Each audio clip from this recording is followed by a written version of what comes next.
हर हर गंगे जय माँ गंगे। आज मैं त्रिवेणी घाट ऋषिकेश आया हूँ और ये त्रिवेणी घाट का मेन एंट्रेंस है जहाँ से आप आ सकते हैं। त्रिवेणी घाट ऋषिकेश का एक मुख्य आकर्षण केंद्र है। यहाँ पे बहुत ही श्रद्धालु आते हैं, दिन भर स्नान आदि करते रहते हैं, पूजा अर्चना पिंडदान ये सब चलता रहता है। और जैसा कि आप लोगों को पता ही है, ऋषिकेश आध्यात्म के क्षेत्र में है, योगा के क्षेत्र में हो, आज बहुत ही नाम ख्याति पा चुका है और यहाँ बहुत से श्रद्धालु आते रहते हैं। और जैसे जैसे हम थोड़ा चलते आगे बढ़ेंगे, माँ गंगा के हमें दर्शन होते हुए यहाँ से भोले बाबा बैठे हैं ऊपर अपनी चौकड़ी मारकर। और ये गंगा जी का बहुत ही सुंदर नज़ारा, ये हमारा भारत का झंडा लहराता हुआ हवा में। और हवा में आगे चलते हैं त्रिवेणी घाट की तरफ। ये यहाँ का बहुत ही सुंदर नज़ारा, योग नगरी ऋषिकेश। अब हम त्रिवेणी घाट पहुँच चुके हैं। जैसा कि आप लोगों को दिख रहा है, यहाँ पे लोग, हर तरह के लोग यहाँ पे आए हुए हैं, चाहे वो देश विदेश से हों, हर देश से आते हैं। लेकिन क्या आप लोगों को पता है ये जो त्रिवेणी है, यहाँ कौन सी 3 नदियों का संगम होता है? तो मैं आप लोगों को आज बताता हूँ।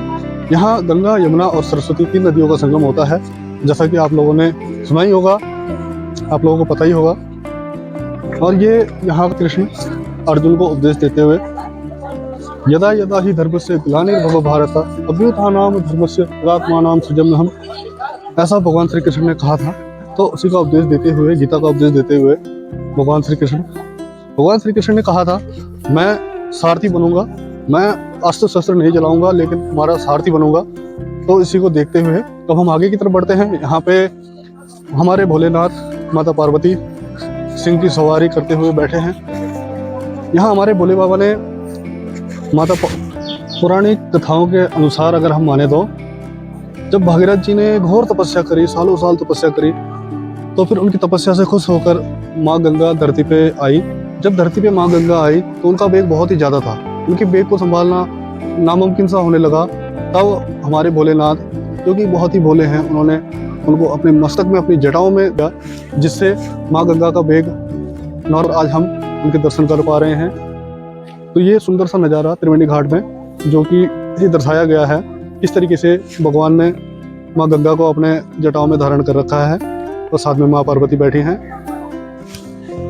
अगर आप त्रिवेणी घाट आते हैं तो आप अवश्य ही, आपको यहाँ पे आना चाहिए। ये है ऋषिकुंड है, जो कि बहुत ही प्राचीन कुंड माना जाता है इस ऋषिकेश का। और यहाँ पे बहुत से भगवानों और ये छोटे छोटे मंदिर हैं यहाँ पर, जो कि यहाँ पे विराजमान हैं, जहाँ पे हनुमान जी, काली माता हो गए, और ये हमारे शनिदेव महाराज की प्रतिमा लगी है, जहाँ पे श्रद्धालु लोग रोज आकर पूजा अर्चना करते हैं।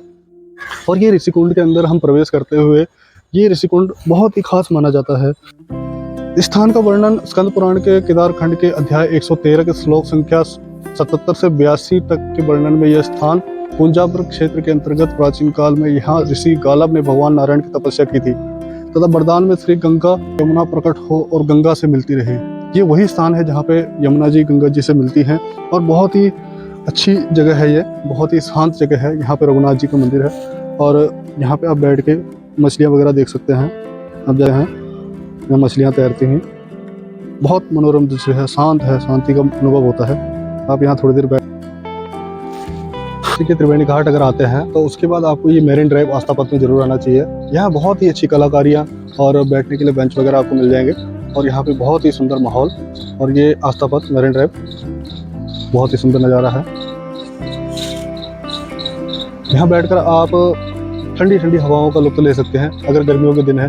और आप यहाँ पर देख सकते हैं कितनी बढ़िया कलाकारी हो रखी है, बैठने के लिए बेंच वगैरह। ये उत्तराखंड सरकार की बहुत ही अच्छी पहल, जिससे देखिए मन खुश हो जाता है। इधर माँ गंगा अपने कल कल करती हुई, मधुर स्वर गाती हुई, आवाज़ बड़ी गजब की आवाज़ आती है। और इधर पहाड़ नज़दीक होने की वजह से अलग अलग तरीके के पक्षियाँ पेड़ों पे चहचहा रहे हैं और बहुत ही सुंदर नज़ारा है। आप यहाँ पे अगर आएंगे तो आपको बहुत ही शांति का अनुभव होगा, बहुत ही सुंदर लगेगा आपको। आज सुबह से थोड़ी मौसम बूंदाबांदी हो रही थी, लेकिन इस टाइम पे धूप आ चुकी है और बहुत ही खिला हुआ मौसम है। आप देख सकते हैं कितना सुंदर नज़ारा है। अब आपके मन में एक सवाल होगा, हम ऋषिकेश कैसे आ सकते हैं? तो ऋषिकेश आने के बहुत से साधन है। अगर आप रेलवे से आते हैं तो आपको 2 स्टेशन पड़ेंगे ऋषिकेश के। एक योग नगरी स्टेशन, जो नया स्टेशन है, जो कि यहाँ से 3.5 किलोमीटर की दूरी पे है। और एक पड़ेगा ऋषिकेश स्टेशन, जो कि यहाँ से मात्र 2 किलोमीटर की दूरी पे है। अगर आप बस के माध्यम से आते हैं तो आप 2 किलोमीटर की दूरी पे उतर के वहाँ से आप ऑटो वगैरह ले सकते हैं। अगर आप फ्लाइट से आते हैं तो आपको जॉली ग्रांट जो अपना हवाई अड्डा है वो सबसे नज़दीक पड़ेगा। यहाँ से 16 किलोमीटर की दूरी पर है। आप यहाँ से माँ गंगा की आरती का लुत्फ उठा सकते हैं। ये आरती स्थल है जहाँ पे आरती होती है और बड़ा ही मनोरम दृश्य है यहाँ का।